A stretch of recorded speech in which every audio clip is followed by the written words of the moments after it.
L'audit est un examen critique effectué par un professionnel, notez bien, un professionnel indépendant, dans le but de certification, d'assurance et de conseil.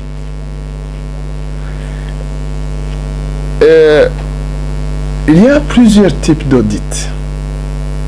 Répondre à propos du type d'audit qui existe dépendra de l'angle sous lequel on se place. On peut tout d'abord se placer de l'appartenance professionnelle des auditeurs. Dans ce cas, on distingue l'audit externe et l'audit interne.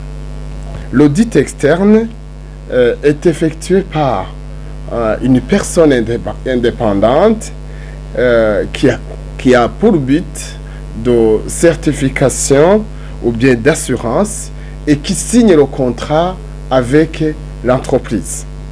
Tandis que l'audit interne est effectué par un salarié de l'entreprise qui est là pour combler l'asymétrie d'information qui se trouve entre la directoire et les opérationnaires. De la nature juridique de la mission, nous pouvons distinguer l'audit légal et de l'audit contractuel. L'audit légal est imposé par la loi pour les sociétés anonymes et les sociétés qui font appel à l'épargne et dans le but de certifier les comptes. Et l'audit contractuel, c'est un contrat signé de conseil ou bien de certification signé entre l'entreprise et le professionnel d'audit. De la nature du domaine visé par l'auditeur, nous avons beaucoup de domaines parce qu'aujourd'hui, nous sommes dans une société que je dirais une société malade d'audit. Et nous distinguons l'audit comptable et financier, qui est l'audit qui est effectué pour s'assurer que les comptes sont bien tenus dans l'entreprise. Il y a l'audit organisationnel qui analyse l'organisation de l'entreprise. Il y a l'audit opérationnel qui analyse les activités de l'entreprise. Il y a l'audit social, l'audit des ressources humaines. Il y a l'audit fiscal qui se penche sur la fiscalité de l'entreprise. Il y a l'audit stratégique qui audite les décisions des organes dirigeants de l'entreprise. Il y a l'audit des projets qui analyse le suivi des projets. Alors, dans les administrations publiques et privées, on a adopté l'audit interne pour répondre aux besoins de la gouvernance.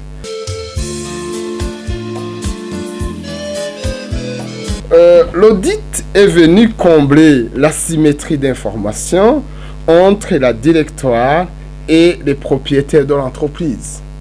Mais pour l'audit interne, il a pour but d'aider la directoire pour maîtriser les activités effectuées par les opérationnaires. Mais alors, on va comment réaliser en général l'audit? En général, l'audit est mené comme suit. Il faut avoir tout d'abord un personnel compétent dans le domaine pour effectuer la mission. Deuxièmement, il faut commencer par la connaissance générale de l'entreprise, c'est-à-dire l'organisation administrative, le chiffre d'affaires de l'entreprise, la concurrence, et puis il faut passer à l'évaluation du système de contrôle interne pour dégager les forces et les faiblesses de l'entreprise. Après, il faut analyser ce qui se passe dans l'entreprise par l'analyse des éléments probants. Si je dis des éléments probants, c'est-à-dire aller fouiller dans le document pour pouvoir déceler des dysfonctionnements qui se trouvent dans les activités de l'entreprise. Et l'audit se termine par la synthèse des points faibles et apporter des recommandations dans un rapport adressé à qui de droit. Mais il y a une autre étape de suivi de la mise en place des recommandations par les opérationnaires.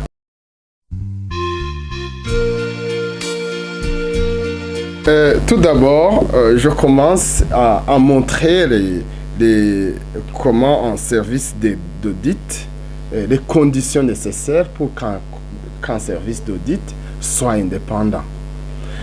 Premièrement, il y a l'indépendance d'esprit de l'auditeur. Et deuxièmement, il y a indépendance vis-à-vis de l'organisation. Et troisièmement, il y a indépendance dans la conduite de la mission. Je commence par l'indépendance d'esprit. C'est-à-dire, un auditeur doit quelqu'un qui est honnête, qui doit rapporter ce qui se trouve sur terrain sans être influencé par les opérationnels ou sans être influencé par le dirigeant de l'entreprise. C'est-à-dire, ça nécessite l'état d'esprit de celui qui fait l'audit. Deuxièmement, il y a l'indépendance vis-à-vis de l'organisation. Au départ, j'ai dit que l'audit est là pour résoudre la symétrie d'informations qui se trouve entre les dirigeants de l'entreprise et les opérationnels. Et je commence par vous rappeler la structure de l'entreprise, toute entreprise, que ce soit public ou privé. Il y a tout d'abord à la tête la tutelle. La tutelle peut être assurée par une organisation de l'État, peut être assurée par l'Assemblée générale des actionnaires, qui sont les propriétaires de l'entreprise. Et deuxièmement, il y a le conseil d'administration.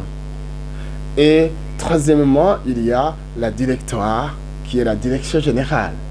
Et ensuite, il y a les différentes directions qui coordonnent les opérationnels. Alors, l'audit est là pour pouvoir bien informer la direction de l'entreprise, mais aussi le conseil d'administration pour avoir des informations nécessaires sur la gestion de l'entreprise. Alors, dans ce cas, il faut que l'audit se place dans un niveau qui le permet de s'exprimer d'une façon indépendante. Dans ce cas, dans la plupart des organisations, l'audit est un service de la direction générale qui donne un rapport à la direction générale, mais aussi avec une copie au conseil d'administration. Ça va assurer son indépendance. Et l'indépendance dans la conduite de la mission. Il faut que le service d'audit, lui, planifie dans un plan d'audit la mission d'audit, la matière auditable. Et puis, donne un rapport pour approbation à la direction générale pour approuver le plan d'audit de l'année. Et ça lui permet alors d'être indépendant, de pouvoir déceler les risques de l'entreprise et pouvoir vérifier ces risques qui se trouvent dans l'entreprise.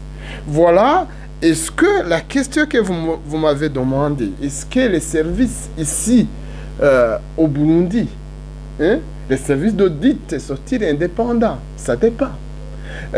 Tout d'abord, pour que ces services soient indépendants, il faut l'adhésion de la direction générale de l'entreprise. Aujourd'hui, au Burundi, il y a un organe de l'État, qui est l'inspection de l'État, qui est chargé de suivre et d'encadrer les services d'audit des établissements privés.